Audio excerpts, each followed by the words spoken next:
VGC is supported by Patreon. Check out patreon.com/videogameschronicle for more podcasts, ad-free browsing and extra content. Thank you for your support.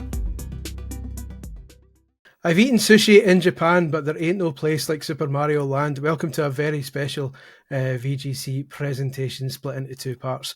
Today, as you read this, or indeed view this, on the 13th of September, it is the 40th anniversary of the legendary Super Mario Brothers. And to celebrate, I've gathered two of the biggest Mario heads in town to discuss the 40 greatest Super Mario games of all time. I'm joined by VGC editor Andy Robinson. Hello Andy. I'm joined by Nintendo Official Magazine UK royalty, Mike Jackson. Mike, how are you? Hello. Lovely. This video is going to be split into two parts because the top 40 is massive. So 40 to 21 is going to be on our YouTube channel. And then if you want to see 20 to number 1, you're going to have to pony up the greenbacks and join our Patreon channel to see what we decide is number 1. If you prefer a written version when this is finished, there'll be a written version on VGC as well. But with that said, what we've done is we've done a voting process. All three of us have listed our top 40 games in order of preference, and I've assigned points to each one and then added them all up. Neither Andy nor Mike knows. Very scientific process. Listen, I did upwards of 5 hours of research on how to do this, but so neither Andy nor Mike knows the final results here, so it'll become a nice wee. It's also, I believe, we're all going to fall out basically. Big time. I believe the kids call it a reaction video, so we'll be getting that as well as a bonus. There'll be a couple here where there are ties, where both games have got the same number of points. I propose we quickly, at that point, decide which is the best out of the two between us, so that we've got a definitive list. That said, number 40, officially the worst Mario game. And to clarify, we're talking just platformers that star Mario in them, so we're not counting Wario Land or Yoshi's Story or stuff like that. But Mario has to be the main kind of guy, which is why number 40, the worst of the bunch, is Mario's Time Machine, an edutainment release back in the 16-bit era. Do either of you have? I'm strongly questioning how that one's managed to stay below some of the couple of stinkers that I'm thinking of. Well, between the three of us, we gave it 5 points, which means we've all had it near the rock bottom of our list, so it would appear that one of us liked number 39 better than others. Any of you have strong feelings? I'd imagine Mario's Time Machine is a game that nobody has massively strong feelings about. I seem to remember it being alright. I mean, it's not a Mario game, is it? It's not really. It's not. It's a bit of a mischief that we've included that one on the list. For anyone who's tried to assemble a list of 40 games that can possibly be considered Super Mario Brothers games, we're at the bottom of the barrel.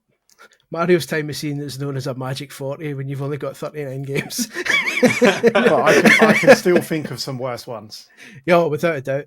But shout out to the Software Toolworks who developed this one. The sequel to Mario is Missing, which starred Luigi, of course, which is why it's not eligible for this. But let's move swiftly on because we don't really dabble with no opinions. Nobody knows. Number 39, and I think was robbed, is Hotel Mario on the Philips CDI, which is popular among the robbed a final place, yeah. So we know who got that one off rock bottom. Listen, Hotel Mario is a decent game. Like put aside the memes. Chris, and put are you aside on the right podcast, mate? This is not angry. It's just not angry video game. Definition of a Chris Scullion 7 out of 10. Go on, Chris. Explain to us so we can move on. Right, we all know the cutscenes are awful. That's meme stuff for decades. But the actual gameplay, which is like a kind of puzzle platformer where you open and close doors to beat enemies, actually is one of the better CDI games. The CDI had that's awful like games. saying like one of the better kicks in the bollocks. Well, it doesn't sting as much, put it that way. But okay, we'll move on from Hotel Mario. But I've said my bit. I've sold.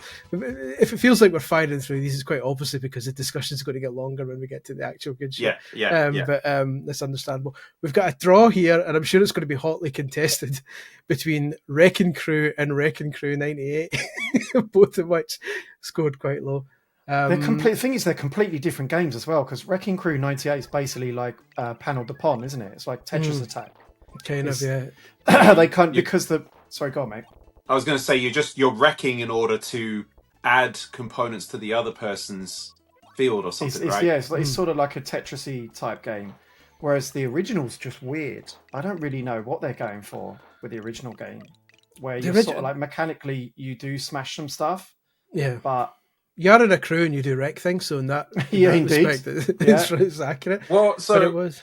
I know that your point system has them in a tie, Chris, but there's 3 of us, right? And so 2 of us would have put one of those games above the other one, so surely that should be the tiebreaker, right? That's interesting logic, and that's a very good way of putting it. So, in your list, you put Wrecking Crew above 98.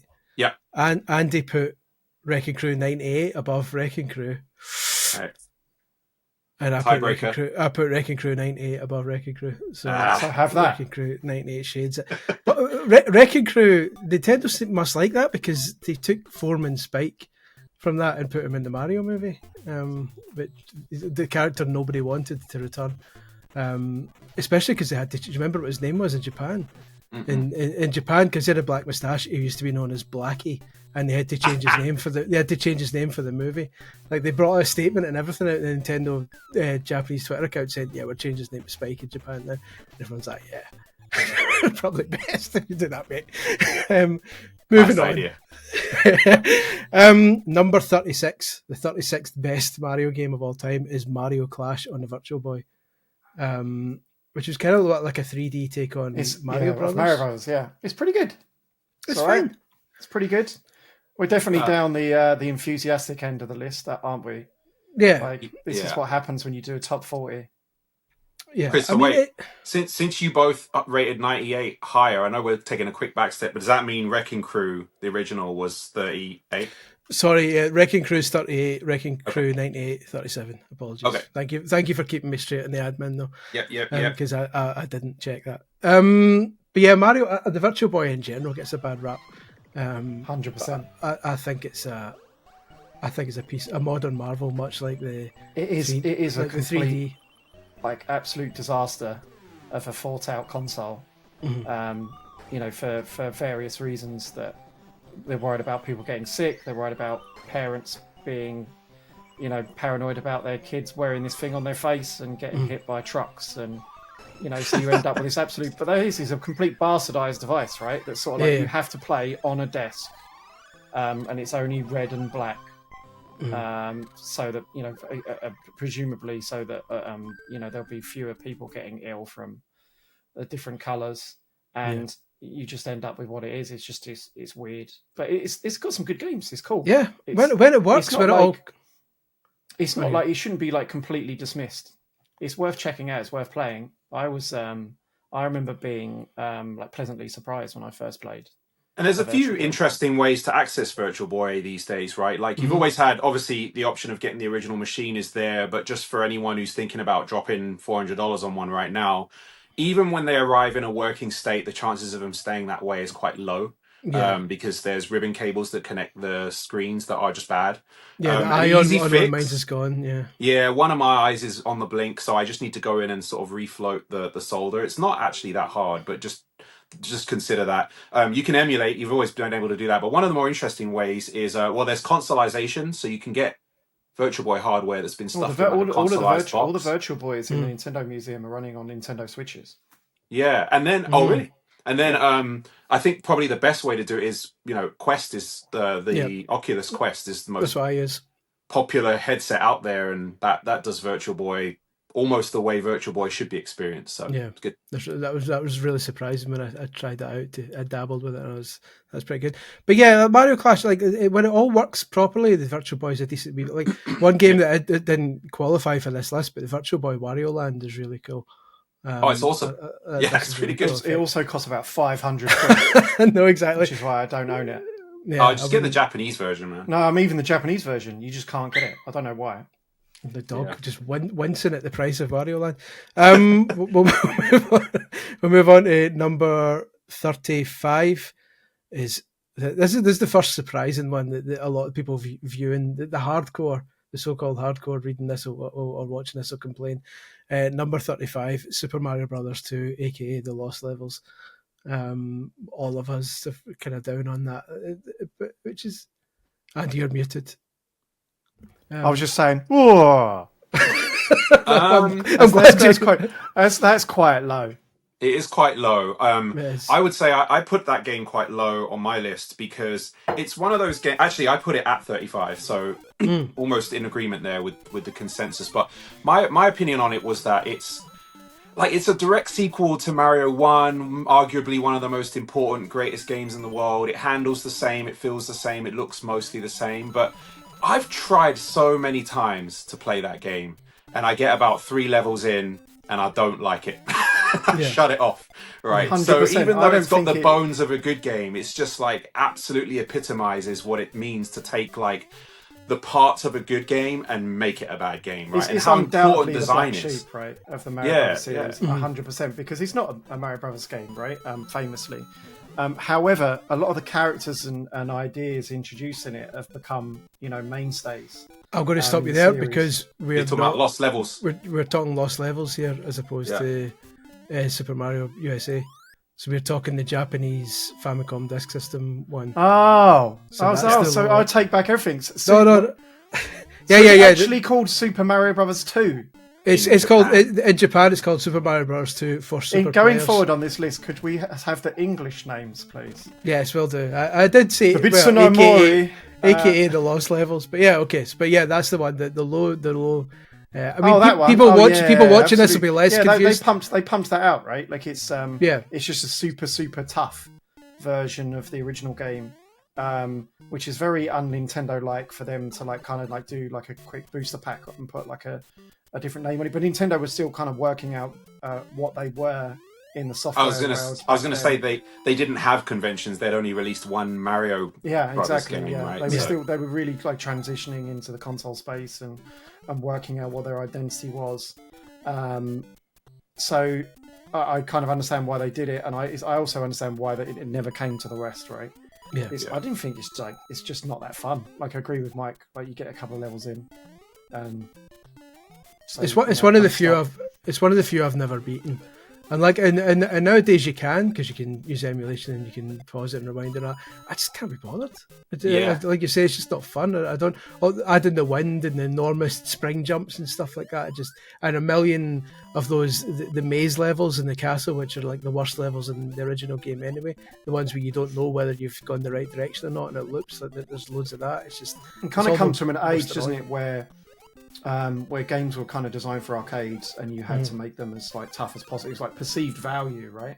Yeah. I was going to say it also comes from an age where Nintendo did it with Zelda too, where you're actually not really supposed to know what to do. You're supposed to go to school and find out which route everyone else took and get that information at the playground, right? And then rush home to go and finish the level. So in that sense, like if you were playing it at the moment in Japan when it was kind of the zeitgeist game, then it probably could have been quite fun as like a group of you all trying to crack through this impossible game and trying to figure out the routes through the those crappy levels. But in isolation now, when you're just playing, it's just not very good. No. The first kind of properly modern game on our list is next. Number 34 is Super Paper Mario on the Nintendo Wii. Like the only Paper Mario game that counts here because it was the only one that was actually properly a platformer. And this is when we were all waiting for Galaxy. We got this first.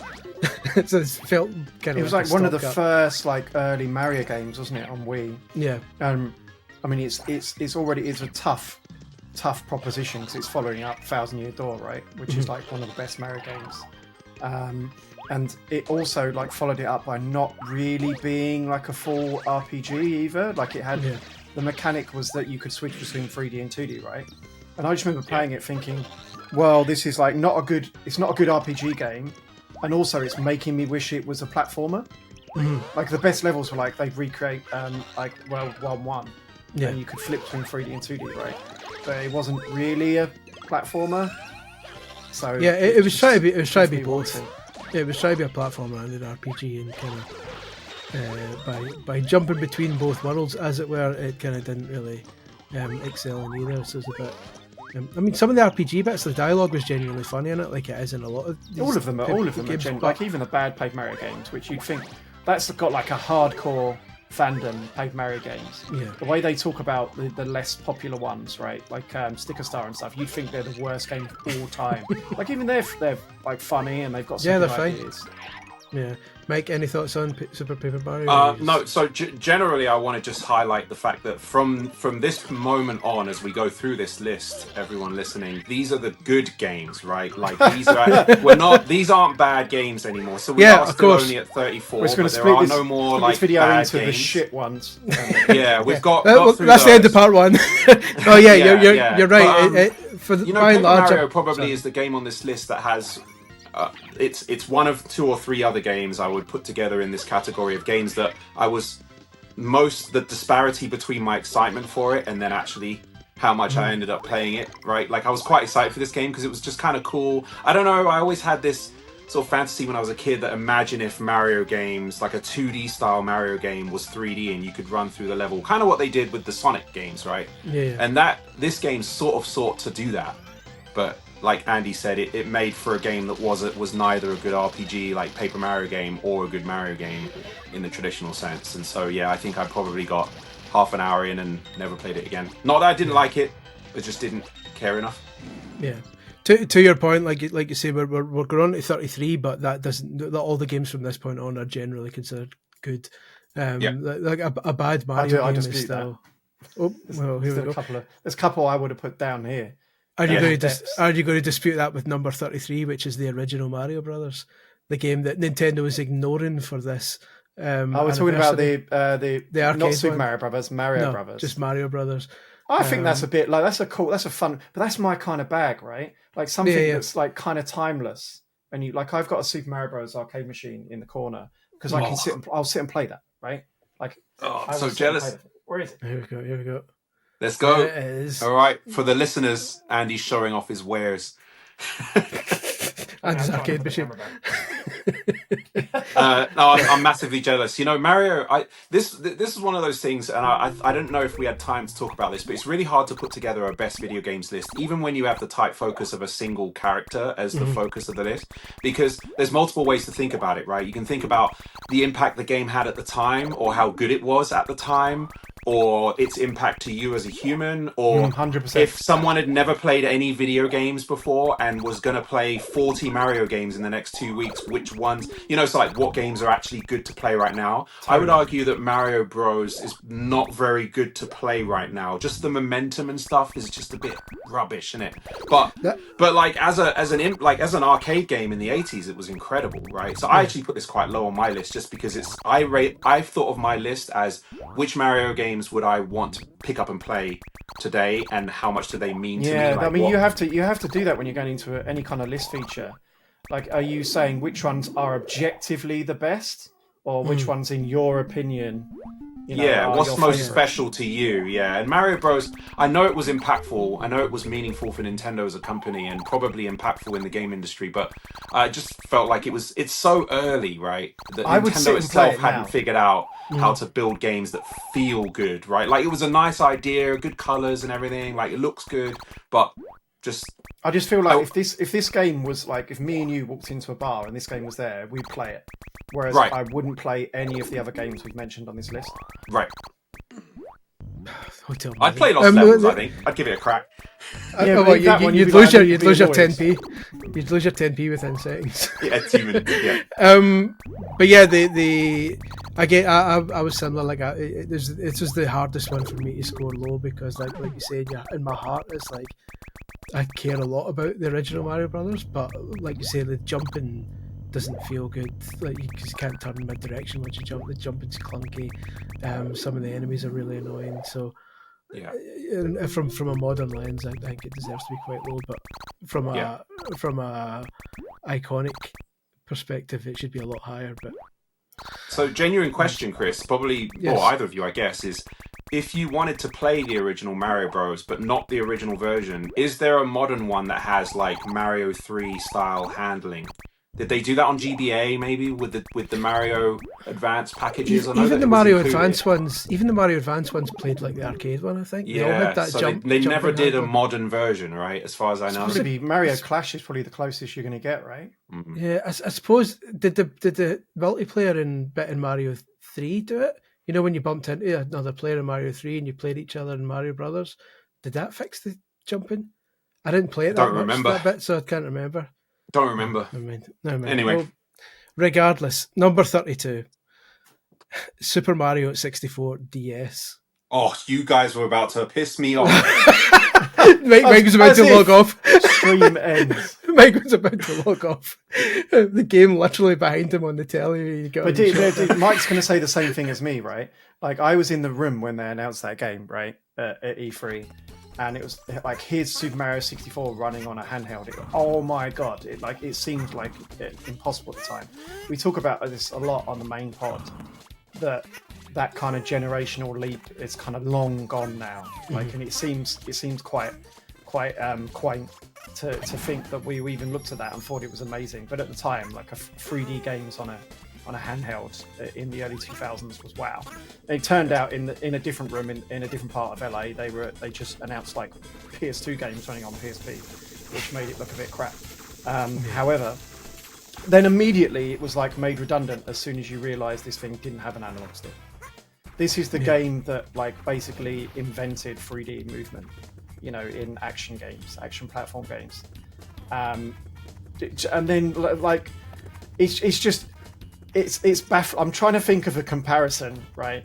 Like it's almost like if they made like I can't think. There is no other comparison. Like, there's no game more tangibly associated with a control method in my eyes. Yeah. Super Mario 64 and an analog stick. And then they went, what we should do is make a version where we take away the key component of the controls, and it's basically unplayable. And it's basically, in my opinion, it's basically like unplayable on the original hardware. But don't worry, because here's your thumb strap. Yeah, which makes it even worse, because then they're like, so we've designed it without the analog stick, but we're going to acknowledge that shit by giving you this stupid nub.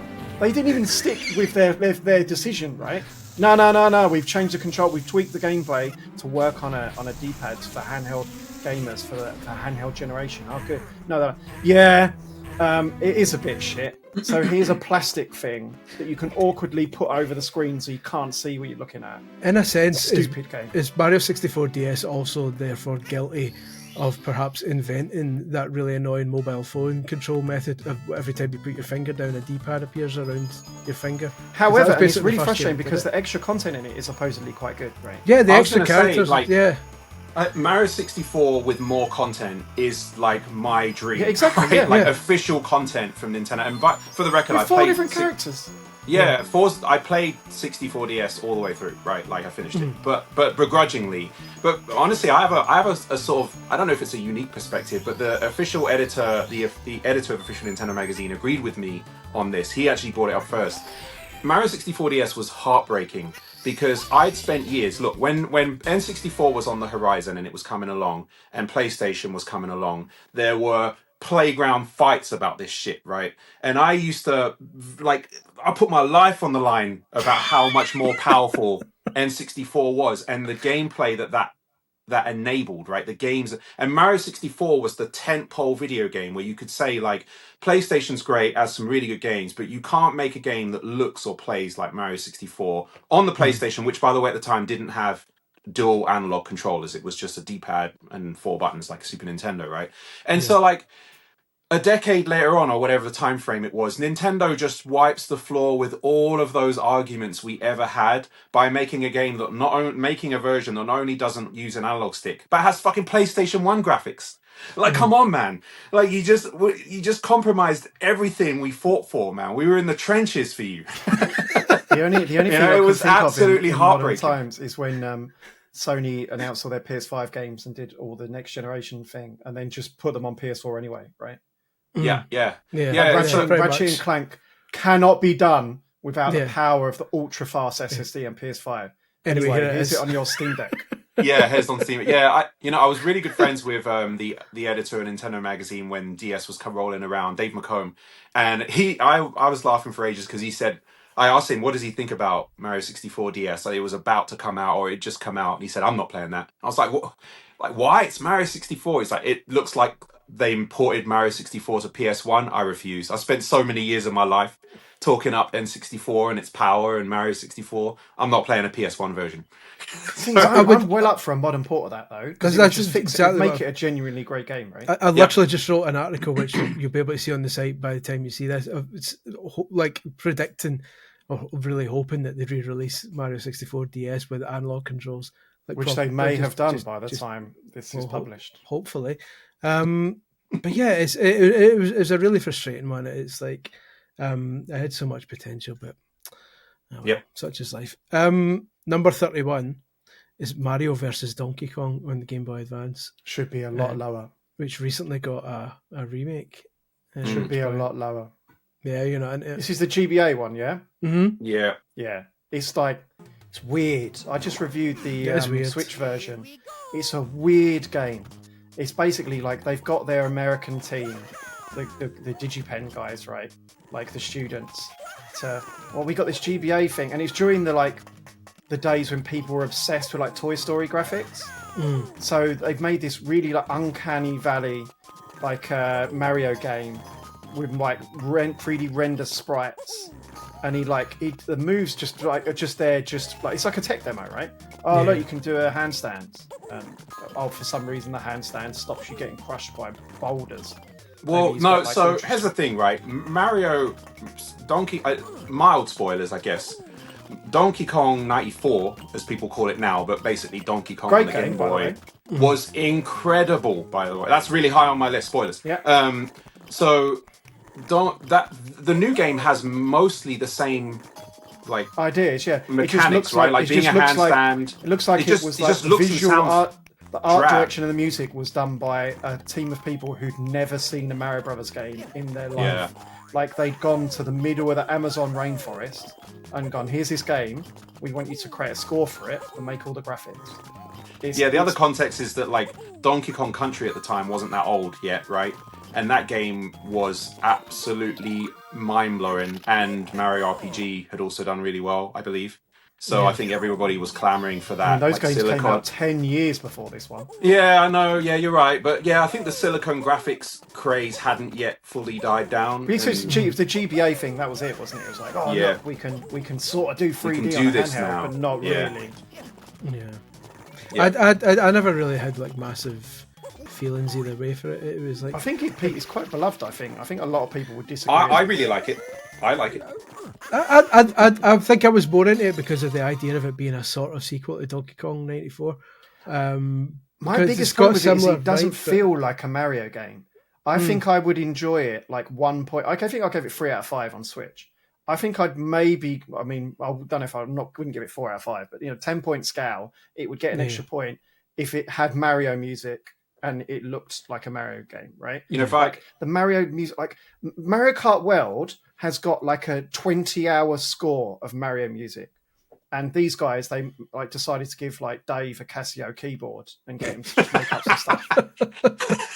Shout out to Dave. I was just about to say, if ever there were a case study on the importance of music in a video game, right? Because effectively, like you said, Chris, this is a sequel to one of the best Game Boy games. But it might be like top 5 for me on Game Boy, right? Yeah, Donkey Kong 94, and it's not that different mechanically, right? So they have a good video game there, but they ruin it. Like the graphics are one thing for sure; it could look better, but if it had an amazing Mario soundtrack, actually, I think that would tip it over into the 8 out of 10 kind of range. Like it's a good video game. It sounds awesome. It looks a bit weird, but it's okay. And that's kind of why I like the new one a bit more, the remake, which I'm playing at the moment. Is because it actually doesn't look too bad.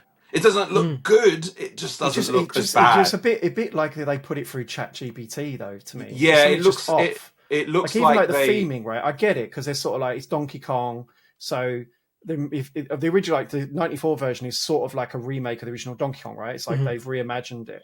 Yeah. So they have the theming of like New York City and the construction yard and things like that.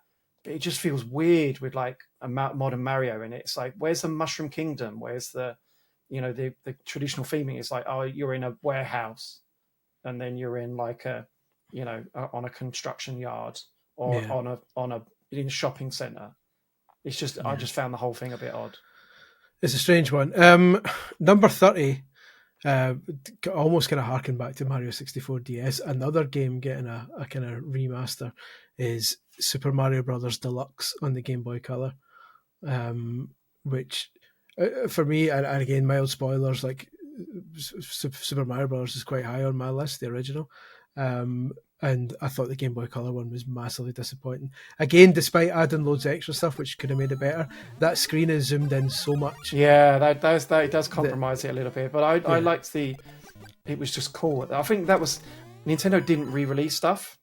Yeah, at the time, that was a big deal. And also the fact that as I'm talking myself out, like convince myself. The multiplayer mode was good as well. And the fact that when you beat it, it unlocked lost levels. I don't know if that's a good thing or a bad thing. That maybe makes it worse. And all the kind of the Boo race things and finding the Yoshi coins and stuff like that. There was loads of extra stuff added to it. It just didn't feel right because it was zoomed in so much. Yeah, I know what you mean. Yeah, it's awkward because technically it's the same game. It just doesn't feel like it. Did you play it much, Mike? I didn't. I thought it was cool because it was one of the probably earlier examples of being able to play an actual home console game on portable form. Yeah. But at the same time, it was like clearly a compromised version of it. And I've got to be honest, Game Boy Color for me was just a big disappointing generation because the Game Boy had already been around for so long at that point. Mm-hmm. And we're going to have that row. Yeah, and Game Boy Color came around, and it's more powerful and it adds color, but it's not. I don't know. Anyway, that's sidetracking, but it was just one of the many games that was like, another reason why I don't care to pick up my Game Boy Color. Yeah. So they need knee jerks. They need to go. I don't want to sidetrack too much, but I believe they because of the Wonder Swan color, they pumped that out. Basically, they were already working on the proper successor at that point. But that was like, oh damn, we need to get like a color system on the market. Yeah, if only they knew it wasn't actually going to be any competition at all. But not to worry.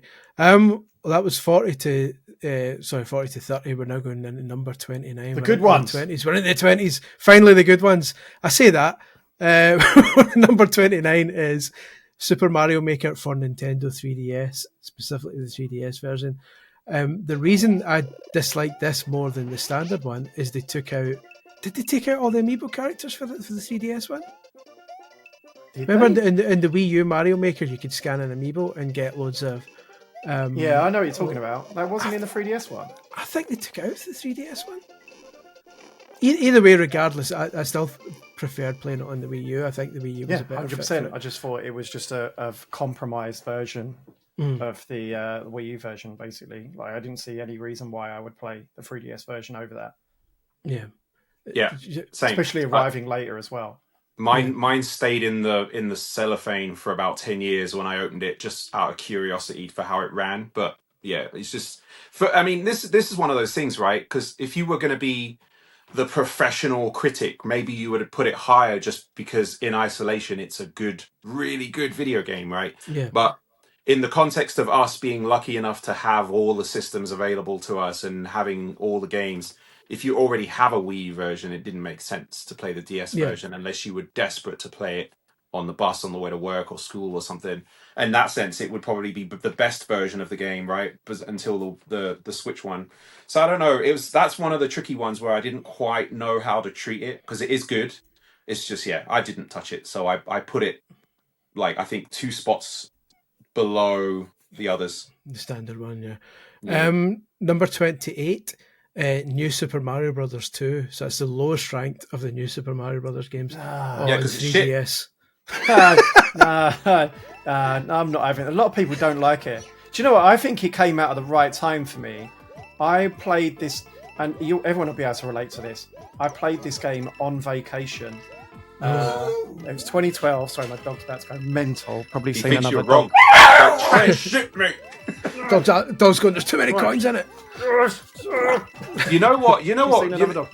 I'll let Andy finish because he's the only one who likes it. So let's hear. I was on vacation. I was traveling around Japan, And traveling around Japan in 2012 with a 3DS was like amazing, right? You can't get that street passing your way across Japan.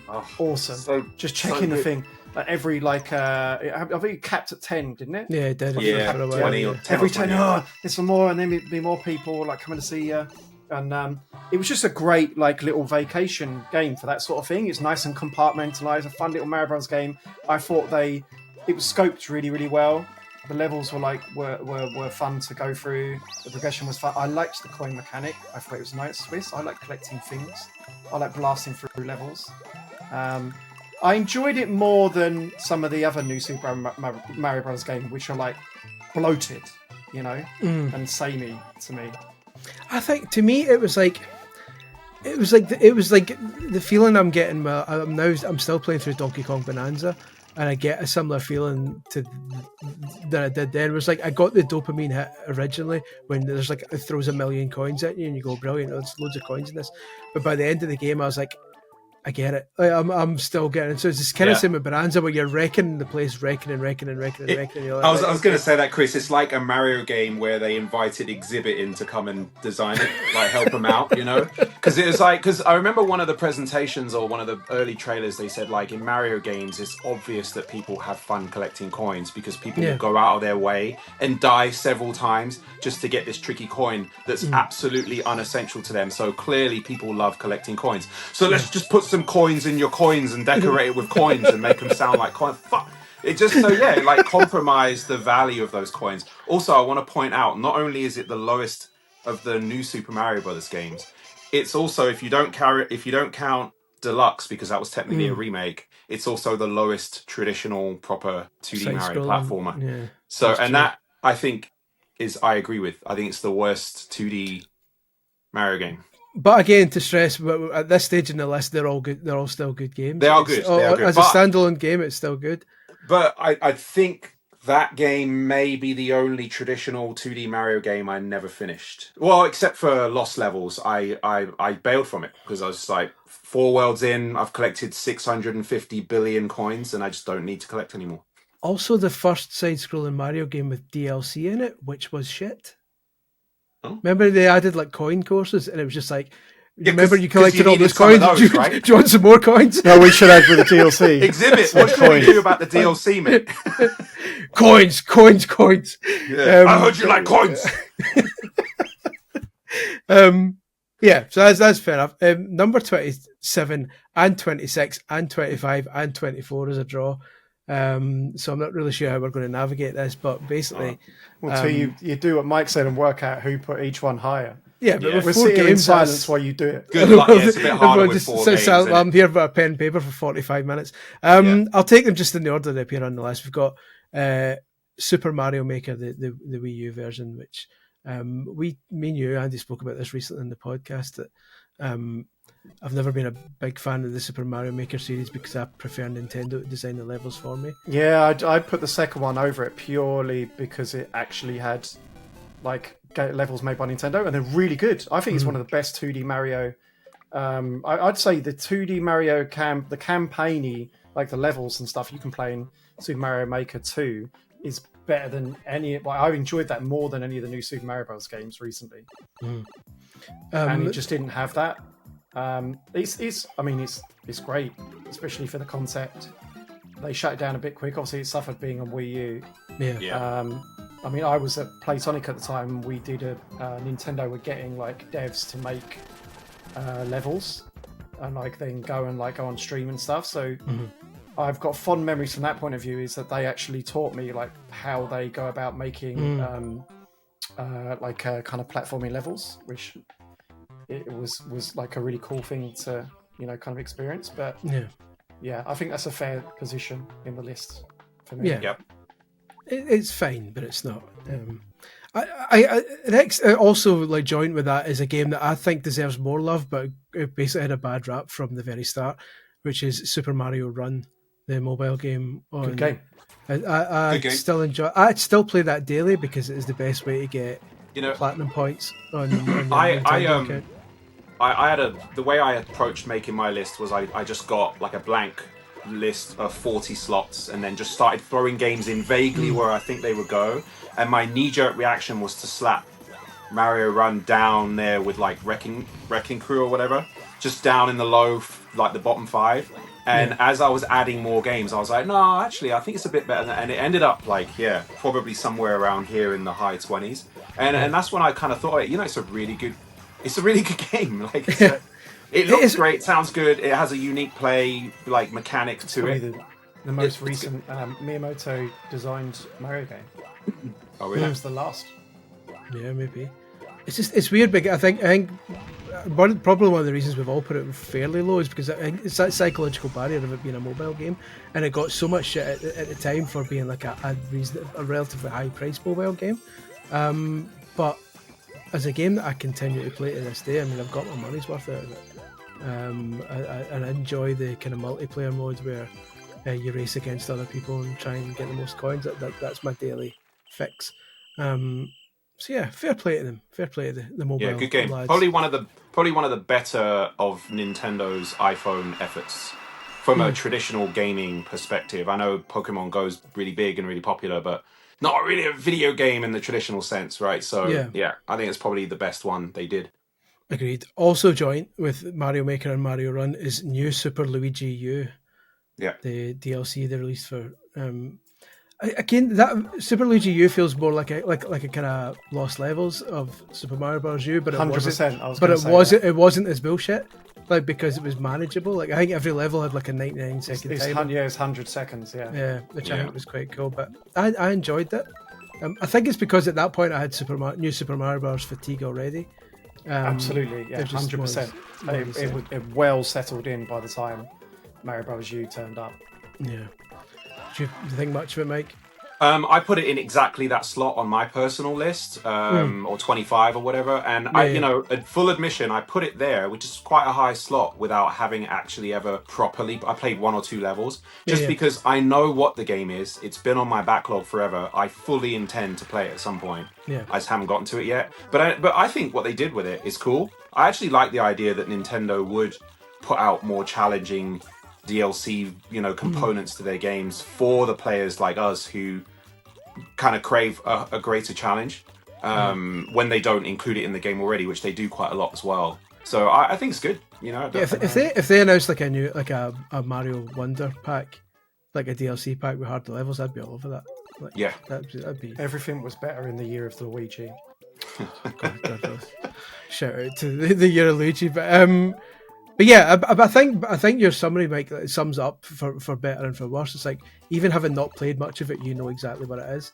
Yeah. And I think that's a good thing about it, but also the bad thing about it is that like it wasn't as surprising. Yeah, you guys said already, but it definitely suffered from the new Super Mario Brothers fatigue, right? It's like another one, right? So more whap whap in the soundtrack. It's like, just change it, please change it. Yeah, do something else. Yeah. The last game that's joined with Mario Maker, Mario Run, Luigi U is Super Mario Land 2, 6 golden coins on the Game Boy, which I'm kind of heartened to see, because I expected to be the only one to rank that kind of low, and expected you to maybe have ranked it higher, but I just never clicked with that game. I think one of the reasons is that it has the worst power-up in any Mario game, which is the bunny ears, which do absolutely nothing. The spring in Galaxy 2. Down. The spring in Galaxy 2 is actually a power down. That's true. That's true, but I don't know. Just something about when I saw the artwork, I went, "Oh, Mario's a rabbit, brilliant!" And then what that entailed was a wee float, and it's like, well, I've done that already with the raccoon tail, and that could fly.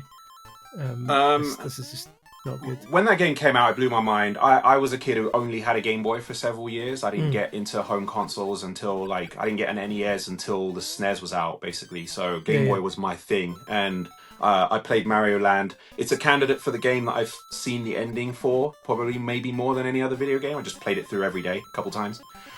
So when 2 came out, it graphically, audio, it's amazing, right? Like, it looks so much better. Yeah. The level design probably leaves something to be desired, and the momentum and stuff like that's a bit odd. But I don't know, it just kind of has a special place in my heart as that probably one of my first experiences of a sequel. and there being a technological leap between those two games. Yeah. So for me, that's kind of why it's special, more so than like the game that it actually is. Yeah. Bit of trivia for you. Here we go. So this game was directed by Hosokawa-san, who directed all of the modern 2D Metroid games, including Dread and Samus Returns. That's why he chose not to put bunny ears on Samus, because he realised he made an the first time. Exactly. Don't make the same mistake twice. Well, it's good to hear he got better. I'm being harsh. As a good, like you say, the leap from Land to Land 2 is like massive graphically, but it's the level design, like you say, didn't kind of really do it for me. It's the least memorable levels of a Mario game for me. I couldn't tell you what any of the levels are like right now. I know some people who really hate that game comment about how much they despised it for the music that's in the background of the pumpkin world. But that was actually my favorite song in the entire game. I absolutely loved it. I still love it. The only song that didn't go burr burr burr burr burr burr burr, because that was like the entire time. Yeah, that's it. I don't mind it. I didn't massively love it. 23, right before our YouTube cutoff point, before we jump into Patreon. This is where we're going to get the controversial one. The 23rd best Mario game of all time is Super Mario Sunshine on the GameCube. I think it's fair to say that's the first heavy hitter, and it's arrived quite low down in the list, comparatively speaking, which I'm fine with, purely for the hotel level alone, which I despised. But for the record, I put it at 27 on my. I actually tried to replay Sunshine relatively recently, because I was like, you know what I've found out. I've been really big into retro gaming, well, my whole life, but in the last like 6 years, I've really started to sit down and play old games from start to finish as though they were new that day, And what I found is that a lot of games that were a bit crap or a bit overlooked back then, because they're removed from their competition, they actually get a bit of life added to them. Like they're better in the context that you don't need to compare them to anything else anymore, right? You can just enjoy them for what they were. Sunshine's not one of them, right? It isn't. I played it, and it's actually worse now than I remember it being back then, when it was like the biggest 3D. At least it was Mario 64's sequel at the time, right? That gave it a big boost. But now it's just not. Now it's just a game I can play on one of my many consoles, and to play it's trash. It's like many of the levels are horrible. The first world in Sunshine is the only good one, I think. I mean, I wouldn't go that far, right? And I know a lot of people. I'm mate. You're with the Sunshine hater. We're among friends, yeah. Yeah. Hate's a strong word. The thing is, like, you can. It's like I've been moaning a lot about Donkey Kong Bonanza recently, purely because like everyone else says it's the greatest game of all time, and I'm sort of like, well, it's not quite. So then you end up sounding overly negative. So I'm kind of adjusting dynamically right now that I'm in a room with an even bigger hater. Now I have to stick up, because it's a good game. It's just like, I don't think it's a good. I think it's absolutely the worst 3D Mario game. Absolutely. Yeah. The theming, like a lot of people, like, some people like it, that it kind of has like, it feels like it's part of like a more grounded world, like different places of one world. I can see that, but I'm exactly the same. Like I went back and played it again, and it's just weird. It's got like, you start it off right, and it's got like these fully voiced cutscenes. They're really long cut. It's the worst intro really to a Mario game. It's weird. It feels like a Mario game made by someone else. It feels like they got like an American team to make Mario, like, and it's odd. It feels very of its era, very early 2000s. Like, we have to have like, they've got to have a story, and they've got to have a conversation. Yeah. It's just like odd. And a lot of the design, right? Sorry to interrupt. No. A lot of the design is just like, I think it's not quite like, it's just, there's some frustrating design choices that I think in a different era wouldn't have got through. I'm very wary that there's a lot of GameCube nostalgia, especially these days, because those people who grew up with it are now like of age, right? So there's a lot of strong GameCube nostalgia that I think overlooks a lot of the bad things about those games. And that was a period where, as someone who was like in the early days of like of reporting as an enthusiast in those days, Nintendo went into that system very wary that they took too long to put their games out. That was what they were saying corporately. Like, well, the reason that the N64 failed is because we were too slow putting our games out. Like, the system itself was delayed a couple of years because Mario 64, Zelda took too long to come out. They were, very reliant on their first-party lineup, and they didn't get their games out quick enough. So I mean, they've said this on the record. You can go and find old interviews from 30 years ago. They were like, we're going to find a way of getting our games out quicker, like smaller, better games. And all of those first-party games are like, just feel a little bit compromised. Like, there's like the Triforce Hunt in Wind Waker, and same in Metroid. And they needed a little bit longer in the can, in my opinion. And there's kind of evidence of that with Sunshine, where there's some later mechanics and some later levels that I just sort of think they should have redone. Yeah, cut. I was going to say a lot of when you look at conversations between people who don't like Sunshine, they often talk about hating the world and the setting and the characters and stuff. And I really don't like Sunshine, but actually for none of those reasons, because I don't mind the blooper guys or whatever they're called. The music's fine, the setting, the intro I really enjoy, like it's really nostalgic for me because it was like Mario 64 sequel and the first world sliding down the water onto the first like bouncy rope and stuff. Like the first level actually feels like a new Mario 64 level, right? What's it called? I quickly looked up a list of the levels, Bianco Hills. But my problem with it is just pure, like, it goes from being a 10 out of 10 based on, like, the way it looks, the way it plays is fine. I don't mind the jetpack, that's fine. Everything's great. I just don't, the levels are horrible. Horrible. The hotel level is the worst, for sure. But it's not the only bad one, right? No. The theme park level, what was it called? Pina Park? First of all, there's almost nothing to actually do in that. Like it's weird. There's no platforms. There's a lot of stuff, but you can't actually get on any of it. Right? Yeah. There's very few things you can actually stand on, and it has one of the stars. You have to operate Mario as if there's like a ping pong or something. He jumps into this 3D like a sort of construct that they made, and he bounces around randomly with really horrible physics, and you have to get him through a certain gap at the bottom or something, and if you fall through the wrong gap, but you have almost no control, the physics are terrible, it's horrible. Yeah. One of the late levels, I think it was Pianta Village, is just a flat plane. It's like a prototype when they're just trying to like prototype Mario's physics, and they just generate a flat plane and throw some things on it, some blocks and some cubes and some mushrooms or whatever. It's just like one of those. It's like a prototype level. Yeah. I honestly am stunned at the thought that after everything we heard about Mario 64's design process, where they had we saw 15 levels, but they designed like 30 or 45. For every level that we saw, there were 2 more that got thrown out because it wasn't good enough. Mm-hmm. I'm stunned that that Sunshine came out with that hotel level, the theme park, and that Pianta Village level. They're horrible levels, and they don't present anything appealing about them. There's nothing that you can say to defend them to me, as far as I'm concerned. They're horrible. Well, I mean, I think you've absolutely nailed it there. Is it just feels like, for me, it's just the quality control. Yep. I suspect strongly that behind the scenes there was a lot of pressure to get that game out, and that they've compromised in certain respects, because I define a great Nintendo game as much by that. Like it's a work of art, right? It's like, we're going to introduce this power up, and we're going to use it once. Yeah. And then we're going to bring it back maybe once more for a big twist on the concept. Then that's it. We're not going to just milk it. It's not like workman-like design, right? Yeah. And we're not like, how many levels can we get out of this idea?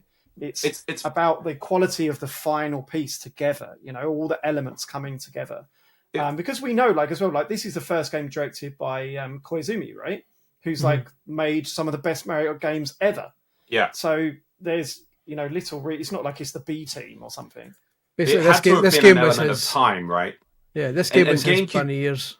Yeah, GameCube kind of smacks of the time constraints or some development issues Nintendo must have been having, because it missed the launch, which you've got to think that at some point they must have wanted that game out for launch with the GameCube, but it didn't. This is conjecture, by the way. Don't write this down. But you've got to imagine that there's a Mario game launch with every console except for GameCube, right? That at some point that game probably got pushed and then was in a rush to get finished, and so instead we got Luigi's Mansion, which I love Luigi's Mansion, but also feels like a rushed game, right? It feels like it should be double the length with a couple more mechanics in it to kind of keep it lively. And it sort of didn't have that. It sort of felt like a bit of a demo for a good idea that they ended up doing with Mansion 3 or whatever. So yeah, I think that it could have been a victim of like development struggles that they had at the time. Well, if you didn't like the level design in Super Mario Sunshine, why don't you make your own levels in Super Mario Maker 2, which is our number 22? Again, to the point, mainly for the reason Andy pointed out, was that it actually had Nintendo developed levels in it. Yeah, it's awesome. Yeah, I enjoyed that. But I mean, once I played through those, I didn't give a shit anymore because like I'm not that fussed about user created levels, and there's no way I don't have that side of the brain for creating my own levels. That side of the brain is defunct. So yeah, once I got through Nintendo's own levels and Mario Maker 2, it was like time to move on. But I'm conscious for time, so time for us to move on because I think we've already covered that when discussing other Mario Makers. Number 21 and number 20 is another draw, so we've got a wee dead heat to finish off our YouTube section of the video. We've got a draw between, first up, Super Mario 3D Land, which I think is grossly underrated. This is the 3DS one. It just comes from an age, isn't it? A lot of these games, I think, are kind of like the handheld ones are a little bit underrated, but they just come from that age where Nintendo's teams were split in two, and you had the handheld teams and you had the home console teams, and it kind of was like okay to make the compromised smaller version of the home console game because you're bringing it to like a different audience, right? It was acceptable. Like that was a way fair trade-off, whereas obviously now we live in the days where you can take your games everywhere, right? Yeah, it's an interesting one because I think it was the game that made the best use of the 3D, like on the 3DS, but obviously not a lot of people used that. So therefore, a lot of people were just like turned the 3D off slider immediately after trying it out. So that was unfortunate. But it's another game that, like, obviously they remastered or kind of half remade, half remastered Luigi's Mansion 2 recently for Switch. I'd love to see them doing the same with 3D Land, just to kind of give it a wee lick of paint because I think it deserves to be played by more people.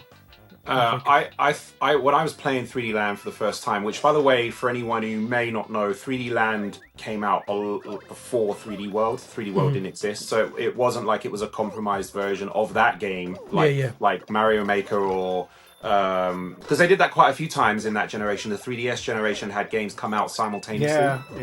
This wasn't one of them. It came out in isolation, so it was effectively a brand new concept for Mario. And on my first playthrough, or when I was initially playing through it, I thought it was a bit rubbish. I thought it was a bit like Super Mario, New Super Mario Brothers 2, just not enough to really hold my attention, but just good enough to get me to the end. But then when you finish the main campaign, it flips on its head, and you basically play through what I thought was just going to be a hard mode, like a few extra Goombas on the same levels, but it isn't. It's basically like, okay, now here's the real video game. And then you get 8 worlds of amazing Mario platforming, really good challenge levels that builds in a nice linear way until like a really good crescendo, just in the same way that 3D World did.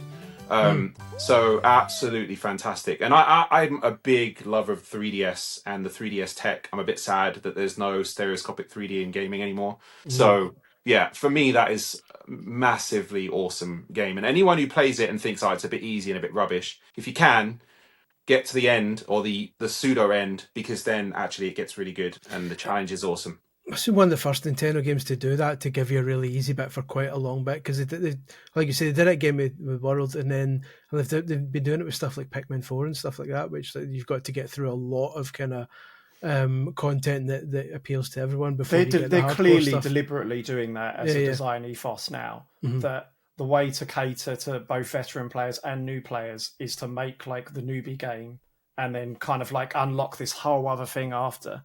I was actually one of the things I was, I suppose turn it off for a little bit if you're still playing Donkey Kong Bonanza. But are you still playing? I'm still playing a bit. It's all right. I'll take my headphones off. No, I'll take my headphones off. Go for it. I wish there was more. No, it's not really a spoiler. I just wish there was more end-game content. Oh, okay, that's fine. But some people disagree with me, and I find that mad. That some people say, "Oh my god, it's got the best end game." Odyssey just went on and on and on and on.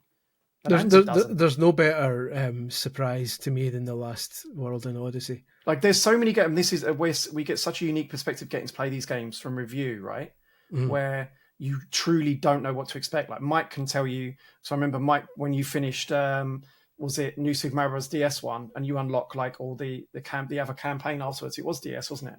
Yeah. Or was it? No. It was Mario Kart. Mario Kart. Mm-hmm. Yeah, Mario Kart Super Circuit. Like, we can do that now, right? Where it's in the internet age. I guess it's really tough for a consumer to go in truly like spoiler free. But there's so many Nintendo games where I've been playing, like, and I'm like 20 hours in, I'm like, you know what?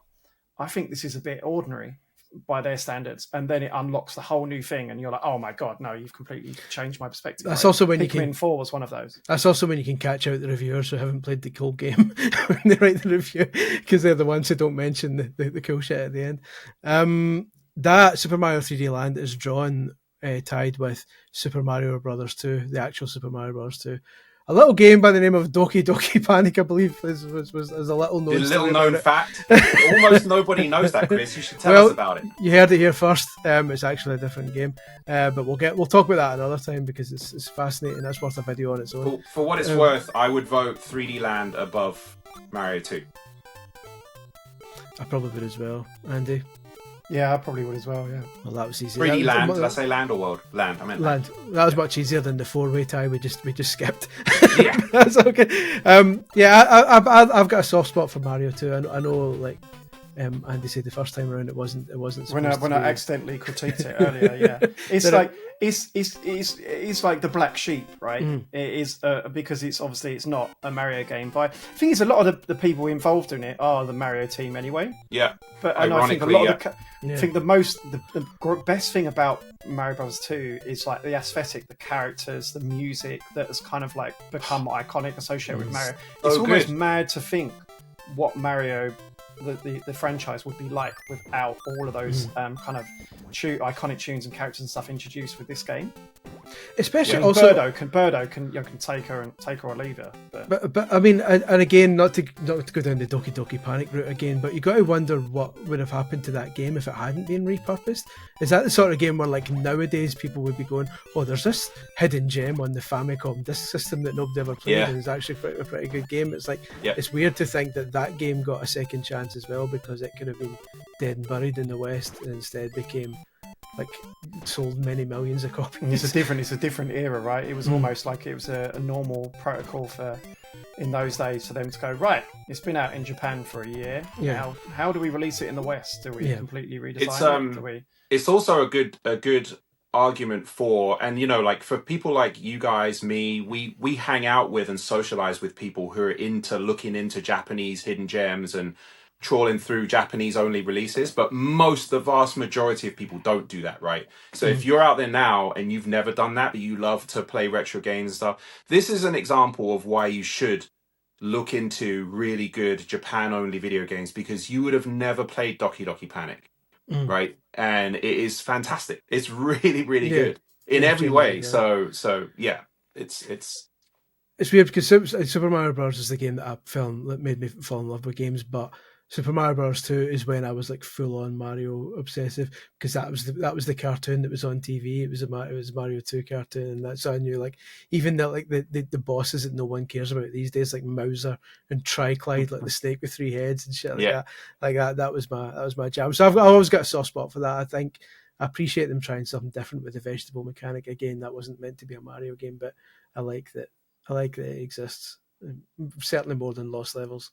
Mario games don't make any sense, so I always kind of find it pointless when people try to argue that it's not a real Mario. Like, it's a Mario game because Nintendo said it is, right? Like, just because you jump on enemies and they don't immediately die and they went back to that mechanic afterwards, that doesn't make it any less a Mario game, because none of them make sense, right? Like, none of the physics in Mario makes sense. So it's whatever Nintendo wanted it to be at the time, and I think it's fantastic.